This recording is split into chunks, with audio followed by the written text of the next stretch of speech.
सभी प्रभु प्रेमियों को मेरा प्यार भरा राधे राधे। इस वीडियो में हम चर्चा करेंगे सटतिला एकादशी व्रत की, जो कि माघ महीने के कृष्ण पक्ष में पड़ेगी। और वो है, कई लोग कह रहे हैं 25 को है कि 24 को है या 26 को है। तो ये एकादशी जो है 25 को हम लोग व्रत करेंगे। और इसकी बहुत सुंदर कथा है, बहुत सुंदर कथा है। और अधिकांश हम लोग क्या करते हैं, व्रत करते हैं, कथा नहीं सुनते हैं। और ये नहीं है, सही नहीं है। हमको कथा अवश्य सुननी चाहिए। तो मैं आपको इस व्रत का क्या महात्म्य है, किसने ये व्रत रखा, ये पूरी कथा सुना रहा हूं। मुझे पता है मैं लेट हूं, पर फिर भी आप इसे ज्यादा से ज्यादा सुने और लोगों को सुनवाएं, जिससे हम लोग इस सटतिला एकादशी व्रत का पूर्ण महात्मा, पूरा जो फल है वो हमें प्राप्त हो सके। तो सुनिए, सटतिला एकादशी व्रत माघ महीने की कृष्ण पक्ष की जो एकादशी है उसे सटतिला एकादशी कहते हैं। युधिष्ठिर ने जब भगवान श्री कृष्ण से पूछा तो भगवान श्री कृष्ण ने कथा सुनाई। और वो कथा ऐसी है कि एक ब्राह्मण पत्नी थी जो पूजा पाठ में बहुत ध्यान रखती थी, बहुत ज्यादा ध्यान रखती थी, बहुत मन उसका रहता था, पूजा पाठ करती थी पर कभी दान नहीं करती थी। भगवान नारायण वैकुंठ में विराजमान होकर उस ब्राह्मण पत्नी के विषय में सोचते थे कि ये इतनी धार्मिक है, इतनी पूजा पाठ करने वाली है, पर एक बहुत कष्ट वाली बात यह है कि कभी दान नहीं करती है। तो दान तो करना चाहिए। तो एक दिन भगवान स्वयं साधु का वेश बनाकर आए, देवी के आगे भिक्षा की याचना की। तो देवी ने आकर कुछ नहीं दिया, एक मिट्टी का पात्र सा था वो दे दिया।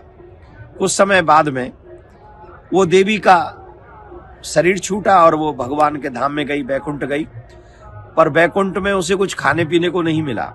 और जब खाने पीने को नहीं मिला तो भगवान से उसने शिकायत की कि मैंने तो पूजा पाठ ही किया, मैंने तो बहुत सारे कार्य किए, पर अब ऐसा क्या अपराध है कि मुझे तो यहाँ कुछ खाने पीने को मिलता नहीं। तब भगवान ने कहा, देवी तुमने पूजा पाठ बहुत किए, जिसके फलस्वरूप तुम्हें बैकुंठ मिला, पर तुमने कभी कोई भी वस्तु दान नहीं की, खाने पीने की व्यवस्था वस्तु तुमने कभी दान नहीं की। तो बताओ तुम्हें कैसे इसका फल मिलेगा। बोले महाराज अब मैं क्या करूं। बोले तुम बैकुंठ की देवियों के साथ में बैठो और सटतिला एकादशी में दान का क्या महत्व है इसको समझो। तो फिर उन्होंने, ब्राह्मण पत्नी ने देवियों से वो सटतिला एकादशी का व्रत का महात्म समझा, कथा सुनी, और फिर उसने वहीं बैकुंठ में दान किया, तिलों का दान किया और तिल इत्यादि का भोजन बनाया, तिल इत्यादि का दान किया। इससे उसका वो जो कष्ट था वो मिट गया। इसका मतलब है कि हम लोगों को सटतिला एकादशी के दिन अपने जल में तिल डाल के स्नान करना चाहिए। भगवान को भोजन जो भोग लगाएं उसमें तिल डालकर भगवान का भोग लगाना चाहिए। उसी दिन तिल हमें दान करना चाहिए, जितना ज्यादा हो सके हवन करना चाहिए तिल। इससे क्या होगा कि मनोकामनाएं जो हमारी हैं वो सारी मनोकामनाएं पूर्ण होंगी। तो आप सबसे हमारा निवेदन है, आप लोग सभी सटतिला एकादशी व्रत पर अवश्य इस कथा को सुने, तिल का दान करें, द्रव्य दान करें, वस्त्र दान करें।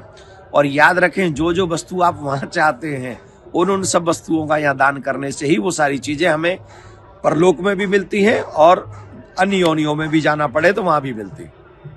तो दान करें। और 26 तारीख को जो पारायण का समय है वो 6:47 से 9:10 तक रहेगा। तो भगवान की एकादशी व्रत जो 10 साल से बड़े हो गए बच्चे उनसे करवाना चाहिए। और जब तक वृद्ध अवस्था ना आए और बीमारी न लगे तब तक एकादशी का व्रत करते रहना चाहिए। आप सबके लिए मंगल कामनाएं इसलिए है क्योंकि ये एकादशी का व्रत बड़ा महत्वपूर्ण होता है और भगवान को सबसे ज्यादा प्रिय होता है। भगवान प्रियकांत जो आपकी मनोकामना पूर्ण करे। राधे राधे।